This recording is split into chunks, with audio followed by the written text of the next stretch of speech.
There is a word from the Lord today. Won't you stand for the reading of God's word coming from the book of 2 Kings, chapter 6, verses 8 through 17, reading from the New Living Translation, one of my favorite stories in the book of the Bible. And it reads, when the king of Aram was at war with Israel, he would confer with his officers and say, we will mobilize our forces at such and such a place. But immediately Elisha, the man of God, would warn the king of Israel, do not go near that place, for the Arameans are planning to mobilize their troops there. So the king of Israel would send word to the place indicated by the man of God. Time and again, Elisha warned the king so that he would be on the alert there. The king of Aram became very upset over this. He called his officers together and demanded, which of you is the traitor who has been informing the king of Israel of my plans? It's not us, my lord the king, one of the officers replied. Elisha, the prophet in Israel, tells the king of Israel, even the words you speak in the privacy of your bedroom. Go and find out where he is, the king commanded, so I can send troops to seize him. And the report came back, Elisha is at Dothan. So one night the king of Aram sent a great army with many chariots and horses to surround the city. When the servant of the man of God got up early the next morning and went outside, there were troops, horses, and chariots everywhere. Oh, sir, what will we do now? The young man cried to Elisha. Don't be afraid, Elisha told him, for there are more on our side than on theirs. Then Elisha prayed, O Lord, open his eyes and let him see. The Lord opened the young man's eyes, and when he looked up, he saw that the hillside around Elisha was filled with horses and chariots of fire. This is the word of God for the people of God. Amen, amen. You may be seated in the presence of the Lord. Let me ask you something. Have you ever gone to bed and all was relatively well, only to awaken in the morning to find that in some way your world was turned upside down? I see nodding heads, but you really don't have to answer that question, because I know that the answer is a resounding yes. In fact, we've all experienced this phenomenon on some level or another recently. We went to bed one night and things were looking pretty good. Barack and Michele Obama were in the White House. There were no scandals, no impeachment hearings, no mean-spirited tweets in the night. We might not have agreed with some of the decisions that President Obama made, but we knew in our heart of hearts that he wasn't trying to discriminate against anyone or intentionally harm any individual or group. And then we woke up one morning and there was a mean, corrupt narcissist in the White House whose motto was not in the words of the Pledge of Allegiance, with liberty and justice for all, but his motto was with malice and meanness for all. There was a new scandal every day, not one, but two impeachments, and every decision seemed to be designed to ensure that some group or individual was damaged, if not destroyed. We went to bed one night and all was relatively well.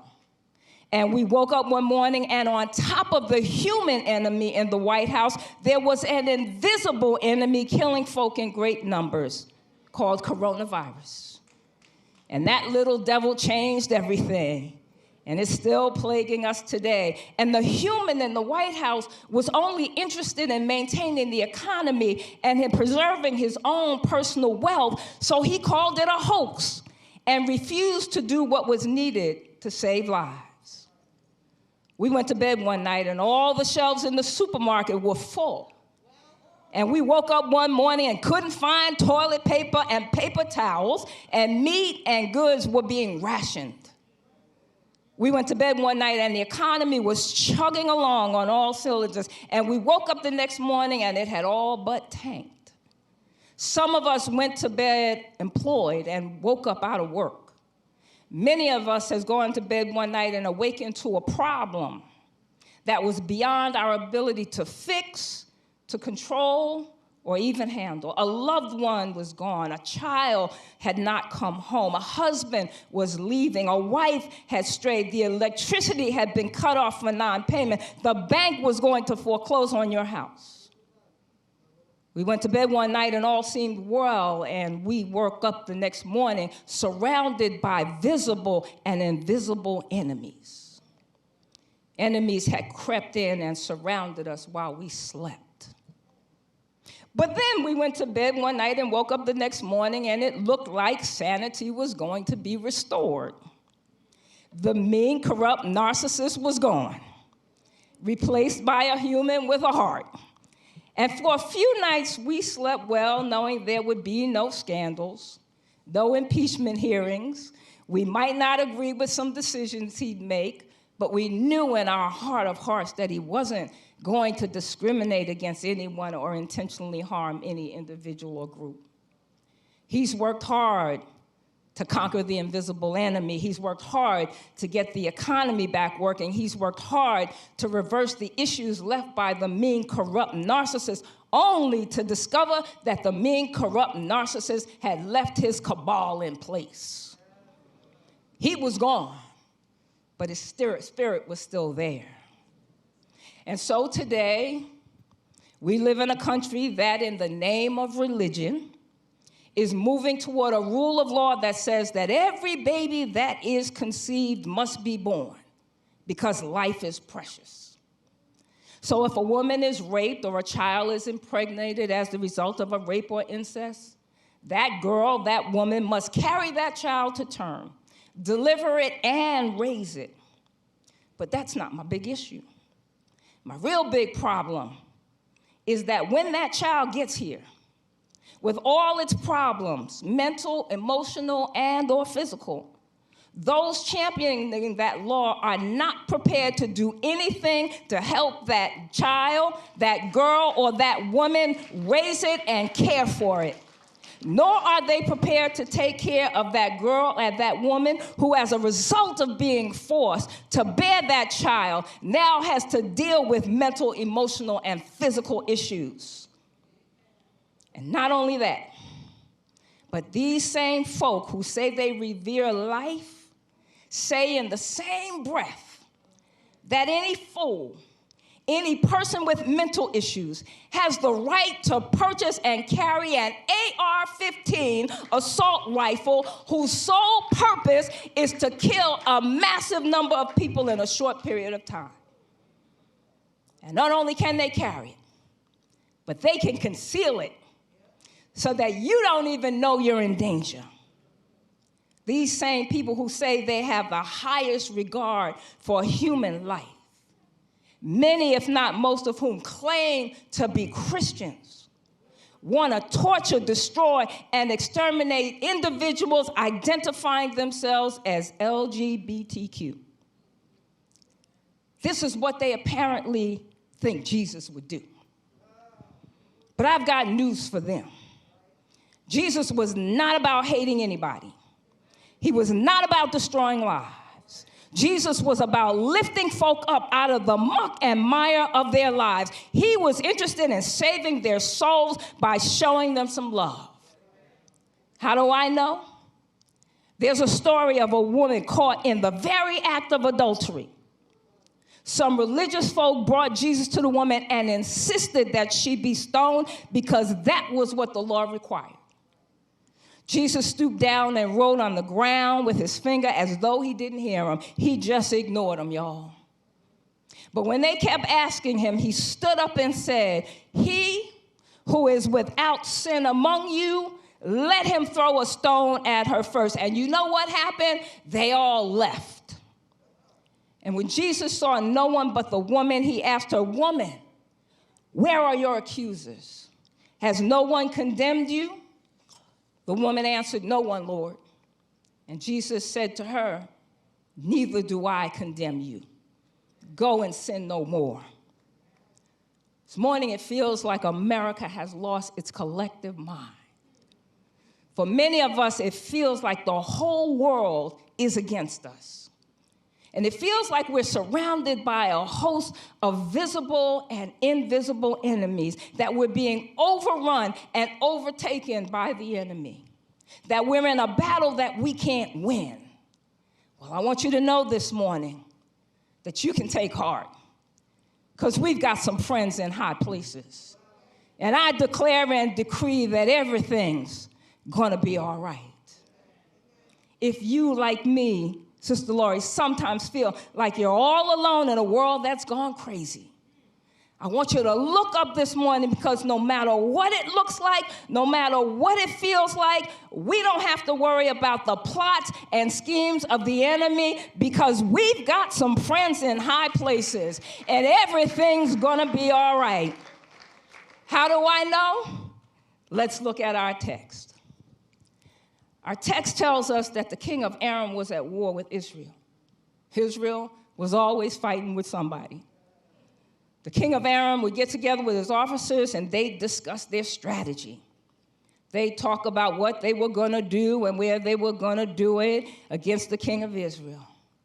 But time after time after time, Elisha the prophet would warn the king of Israel not to go near the place where the Arameans were going to attack. And the king of Israel, armed with that knowledge, would take precautions, and he'd fortify those towns. You see, the problem for evildoers is that all the evil devices of men are known to God. God knows not only what men do, but what they plan to do. And God has an infinite number of ways of foiling even the most brilliant plot. My brothers and my sisters, we may not know everything, but our God is omniscient. He knows everything. Nothing done, nothing said, nothing thought by any person, in any place, in any time, is ever outside the knowledge of God. I don't care how smart folk think they are. I don't care how carefully they plan. I don't care how far underground they think they've gone or who they think they're fooling. God knows. And guess what? He's moving on your behalf. He's moving on behalf of his people. I know it's painful when people use you and do evil against you, but let me remind you of the words of Psalm 37. Psalm 37 says, don't fret because of evildoers, or be envious of workers of iniquity, for they shall soon be cut down like the grass, and wither as the green herb. Trust in the Lord and do good. Dwell in the land and feed on his faithfulness. Delight yourself also in the Lord, and he shall give you the desires of your heart. Commit your way to the Lord. Trust also in him, and he, our awesome God, will help you. Beloved, we've got friends in high places, and everything's going to be all right. Now, that situation made the king of Aram frustrated and angry. So he called his officers together and demanded to know who the traitor in the bunch was. Surely someone who he'd spoken to, someone he trusted, someone in whom he placed his trust, someone in his own household was telling the king of Israel his plans. One of his officers informed him that no, it was Elisha, the man of God, the prophet in Israel, who tells the king of Israel even the words he speaks in the privacy of his bedroom. Now, the king of Aram was not a very bright fellow. Most evildoers are not very bright. So his solution was to find out where Elisha was and capture him. Now, do you think if Elisha knew what the king had planned regarding Israel, that he wouldn't know any plan that the king might have regarding him? I mean, really. Well, the report came back that Elisha was at Dothan, so the king sent a great army, a huge army, and many chariots and troops to surround the city by night while Elisha slept.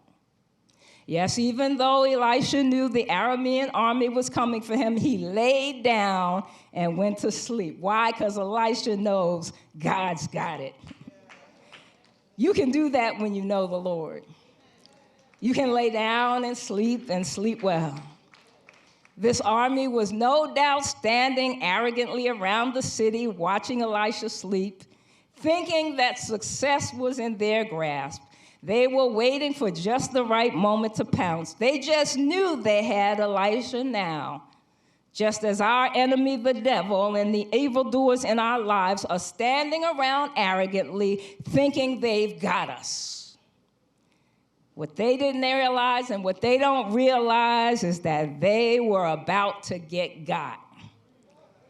The evildoers and the enemies in our life don't know it, but they're about to get got too. Because we've got some friends in high places. When Elisha's servant awakened early in the morning and went outside, there were troops and horses and chariots everywhere. They were surrounded by their enemies. Well, this young servant was alarmed by what he saw, just as we can get alarmed by what we see. He looked around and he saw the same enemies we see every day in and day out: evil and death and hatred, anger and meanness and decadence, destruction, famine, and need. He saw Satan and his boys arrayed for battle, and he was afraid. He cried out to Elisha, "Oh, my Lord, what are we going to do now?" Now, if this servant had read Psalm 3 and 6, like I know you've read Psalm 3 and 6, he would have learned not to be afraid of 10,000 enemies surrounding you on every side. And if he'd read Psalm 27:3, like I know you've read Psalm 27:3, he would have learned not to fear a host encamped against him. If he just considered that he was with a servant that God had used to great things, he would have known that God was not going to leave him or forsake him. And he wouldn't have been so dismayed. But this servant, unlike you, hadn't read all of that and didn't know all of that, so he reacted like the disciples of Jesus when we were on that boat and a storm came up and the boat started to fill with water. Jesus is in the back of the boat asleep on some cushions. The disciples panicked and ran to Jesus and they asked him, "Master, don't you care that we're perishing?" Which translated means, "Master, get up and do something, or we're going to die." Jesus rolled over, got up, and said simply, "Peace, be still." And the wind ceased and everything grew calm. And Jesus just looked at them and said, "Why don't you have any faith?" This servant responded like humans often do. But we got to know that Jesus is Lord of the storm. There ain't no storm that Jesus cannot stop. He can and he will speak peace to the storms that are raging in your life today. Elisha tells his servant not to be afraid. He tells him to fear not. Why? Because there are more on our side than on theirs. My brothers and my sisters, you may feel outnumbered by evildoers and enemies right now. But know that those who are with us are more than those who are with them. There are more on our side than theirs. We have friends in high places, and everything's going to be all right. Then Elisha prayed, "Lord, open his eyes that he may see." That is, Lord, allow this man to put on the spectacles of faith and see what I see. Listen, in order to believe the impossible, you've got to first see the invisible. Then the Lord opened the spiritual eyes of this young man, and he saw. And behold, the mountain was full of horses and chariots of fire all around Elisha. What exactly did he see? He saw what we need to see. If you will permit me to let my Holy Ghost imagination run a little bit, I believe that those chariots were not empty. They were manned. Who was in them? Good question. Thank you for asking. Leading the charge was God the Father, the one they call El Shaddai, Almighty God all by himself, the one they call El Elyon, the Most High God, creator of the heavens and the earth, the one they call El Olam, the God who is even from everlasting to everlasting, thou art God, the one they call Jehovah Sabaoth, the Lord of hosts, the commander of the heavenly armies, the one they call Jehovah Jireh. The Lord will provide, the Lord will deliver, the Lord will make a way somehow. The one they call Jehovah Nissi. The Lord my banner who goes before me high and lifted up. The Lord who fights my battles and gives me the victory. The one they call Jehovah Roi. The Lord is my shepherd, I shall not want. The one they call Jehovah Tsidkenu. The Lord is my righteousness. I don't have any of my own, but he's got enough for me. The one they call Jehovah Shalom. The Lord is my peace in the midst of a storm. And right behind the Father was the I Am crew. I am the bread of life. I am the light of the world. I am the resurrection and the life. I am the truth. I am the way, the truth, and the life. I am water when you're thirsty. I'm bread when you're hungry. I am a way out of no way. I am the doctor in the sick room. I am your lawyer in the courtroom. I am an ever-present help in time of trouble. I am everything you need. And he looked and he saw the good shepherd, and beside him the bloody lamb, the Son of God, Jesus the Christ, Mary's baby boy, the one who was crucified, died, buried, and resurrected on the third day, that we might be saved. And he's getting down off an old rugged cross and ascending into heaven. And they were all supported by those twin boys called grace and mercy. And he saw love and peace and joy, unspeakable joy. He saw strength and goodness, glory and honor, compassion and healing, provision and protection. And the archangels Gabriel and Michael were there, not to mention Gideon and all the saints of Israel and the apostles of God. And there was this heavenly host and a cloud of witnesses and martyrs, cherubim and seraphim. And guess what? Holding it all together, keeping them all in lockstep, was God the Holy Spirit, the same one that hovered over the face of the deep at creation. And he came bearing fruit, love, joy, peace, long-suffering, kindness, goodness, faithfulness, gentleness, and self-control. And he saw that those who were with them were indeed more than those who were against them. If God be for us, saints of God, who can be against us? We've got friends in high places, and everything's gonna be all right. Listen, because we have a heavenly army, no weapon formed against us shall prosper. We may go through some pain, and we may go through some pain for a minute, but because we've got friends in high places, trouble don't last. Trouble don't last. Trouble don't last always. And God is in it with us, and everything's gonna be all right. I'll say it again. Get it in your spirit. We have a heavenly army surrounding us, and no weapon formed against us shall prosper. There are enemies out there.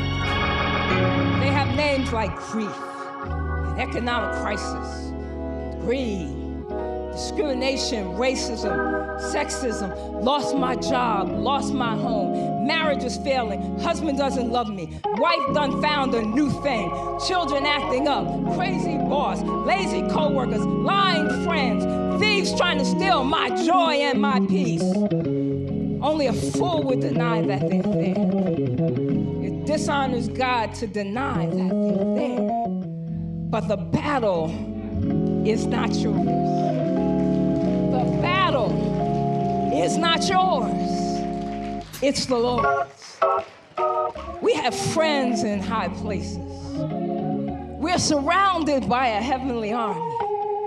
We're sustained by his love, protected by his blood, kept by his grace, and upheld by his powerful great hand. When the going gets tough, saints, when the going gets tough, look up and see your army. When everything in you wants to give up, Sister Laura, I'm with you, Sister Laura. When everything in you wants to give up, look to the hills from whence cometh your help.